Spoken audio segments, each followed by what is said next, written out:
രാഹുൽ ഗാന്ധി റായ്ബറേലിയിൽ നാമനിർദ്ദേശ പത്രിക സമർപ്പിച്ചു. സോണിയാഗാന്ധിക്കും പ്രിയങ്ക ഗാന്ധിക്കും ഒപ്പമെത്തിയാണ് രാഹുൽ പത്രിക സമർപ്പിച്ചത്. പത്രിക സമർപ്പിക്കാനുള്ള അവസാന ദിവസമാണ് രാഹുലിന്റെ റായ്ബറേലിയിലെ സ്ഥാനാർത്ഥിത്വം കോൺഗ്രസ് പ്രഖ്യാപിച്ചത്.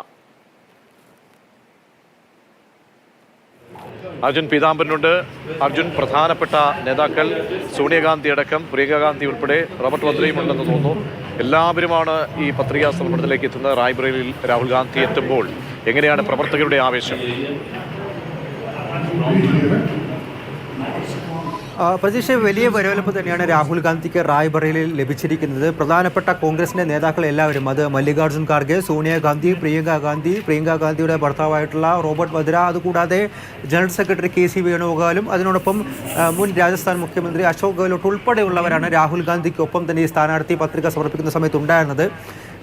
ഇന്ന് ഈ സ്ഥാനാർത്ഥി പത്രിക സമർപ്പിക്കാനുള്ള അവസാന മണിക്കൂറിൽ 2 മണിക്ക് ശേഷമാണ് ഇപ്പോൾ രാഹുൽ ഗാന്ധി ഇത്തരത്തിൽ റായ്ബറേലിയിലെത്തി സ്ഥാനാർത്ഥി പത്രിക സമർപ്പിച്ചിരിക്കുന്നത്. അതിന് തൊട്ട് മുൻപ് തന്നെ അമേഠിയിലും അവിടെ സ്ഥാനാർത്ഥിയായി പ്രഖ്യാപിച്ച കിഷോറിലാൽ ശർമ്മയുടെ സ്ഥാനാർത്ഥി പത്രിക സമർപ്പിച്ച് അവിടെ നിന്നായിരുന്നു മറ്റ് നേതാക്കളെല്ലാം തന്നെ റായ്ബറേലിയിലേക്ക് എത്തുകയും ശേഷം രാഹുൽ ഗാന്ധി ഈ നേതാക്കൾക്കൊപ്പം ചെന്ന് സ്ഥാനാർത്ഥി പത്രിക സമർപ്പിക്കുകയും ചെയ്തത്. വലിയ രീതിയിലുള്ള ഒരു വരവേൽപ്പ് തന്നെയാണ് രാഹുൽ ഗാന്ധിക്കും അതുപോലെ തന്നെ മറ്റ് നേതാക്കൾക്കും അവിടെ റായ്ബറേലിയിൽ ലഭിച്ചിരിക്കുന്നത്. വലിയ പ്രതീക്ഷ തന്നെ നിലവിൽ കോൺഗ്രസിനും അതുപോലെ തന്നെ ഇന്ത്യ സഖ്യത്തിനും അമേഠി, റായ്ബറേലി ഉൾപ്പെടെയുള്ള ഉത്തർപ്രദേശിലെ മണ്ഡലങ്ങളിൽ ഉണ്ട് എന്നുള്ള കാര്യം പറയാനായിട്ട് സാധിക്കും. അതിൻ്റെ ഭാഗമായി തന്നെയാണ് ഇത്തരത്തിൽ വൈകിയാണെങ്കിലും കിഷോറിലാൽ ശർമ്മയെ അമേഠിയിലും അതുപോലെ തന്നെ രാഹുൽ ഗാന്ധിയെ റായ്ബറേലിയിലും സ്ഥാനാർത്ഥിയായിക്കൊണ്ടുള്ള പ്രഖ്യാപനം വന്നിരിക്കുന്നത്. അതേസമയം തന്നെയാണ് BJP വലിയ തരത്തിലുള്ള ആരോപണങ്ങൾ കോൺഗ്രസിനെതിരെ വെച്ചിരിക്കുന്നത്. പ്രത്യേകിച്ചും അമേഠിയിൽ നിന്നും ഒളിച്ചോടി എന്നുള്ള തരത്തിൽ, അതും പ്രധാനമന്ത്രി നരേന്ദ്രമോദിയും ആഭ്യന്തരമന്ത്രി അമിത്ഷായും അതുപോലെ തന്നെ അമേഠിയിലെ BJP സ്ഥാനാർത്ഥി